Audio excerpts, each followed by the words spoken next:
മതനിരപേക്ഷതയുടെ കരുത്തുറ്റ തുരുത്തായി കേരളം നിലകൊള്ളുന്നുവെന്ന് മുഖ്യമന്ത്രി പിണറായി വിജയൻ. കൊല്ലം ശ്രീനാരായണ ഗുരു സാംസ്കാരിക സമുച്ചയത്തിൽ ശ്രീനാരായണ ഗുരു പ്രതിമ അനാച്ഛാദനം ചെയ്യുകയായിരുന്നു അദ്ദേഹം.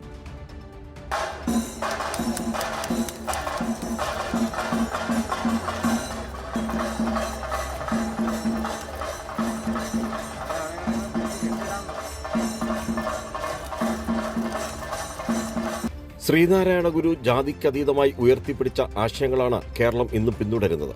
രാജ്യത്ത് നിലനിൽക്കുന്ന ശാന്തിക്കും സമാധാനത്തിനും ഗുരുവിനോട് കടപ്പെട്ടിരിക്കുന്നുവെന്നും മുഖ്യമന്ത്രി പറഞ്ഞു. ഈ രീതിയിലേക്ക് കേരളത്തെ രൂപപ്പെടുത്താൻ ആഹ്വാനം ചെയ്തത് ശ്രീനാരായണ ഗുരുദേവനാണെന്ന് സംശയമില്ലാതെ പറയാൻ സാധിക്കും.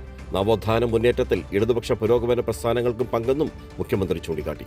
നമ്മുടെ രാജ്യത്തെ മറ്റെല്ലാ ഇടങ്ങളിൽ നിന്നും വ്യത്യസ്തമായി കേരളം നിൽക്കുന്നു എന്നുള്ളതാണ്. മറ്റ് പലയിടങ്ങളിലും ജാതിയുടെ പേരിലുള്ള ഒരുപാട് ഹീനകൃത്യങ്ങൾ കളിക്കേണ്ടി വരുന്നുണ്ട്. ഇവിടെ വ്യത്യസ്തമായ ഒരു തുരുത്തായി കേരളം നിലകൊള്ളുന്നു. മതനിരപേക്ഷതയുടെ കരുത്തുറ്റ തുരുത്തായി കേരളം നിലനിൽക്കുന്നു.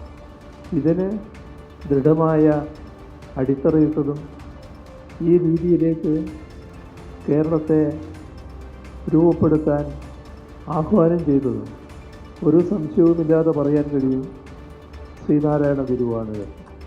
ശ്രീനാരായണ ഗുരു പ്രതിമയുടെ ശില്പി ഉണ്ണിക്കാനായെ ചടങ്ങിൽ മുഖ്യമന്ത്രി ആദരിച്ചു. മന്ത്രി സജി ചെറിയാൻ അധ്യക്ഷനായിരുന്നു. മന്ത്രി ജെ ചിഞ്ചുറാണി മുഖ്യപ്രഭാഷണം നടത്തി. മന്ത്രി K N Balagopal, M Mukesh MLA, Sivagiri Sreenarayana Dharmasangham trust general secretary Subhakananda സ്വാമികൾ, സാംസ്കാരിക വകുപ്പ് ഡയറക്ടർ ഡോക്ടർ ദിവ്യ സയ്യർ തുടങ്ങിയവർ പങ്കെടുത്തു.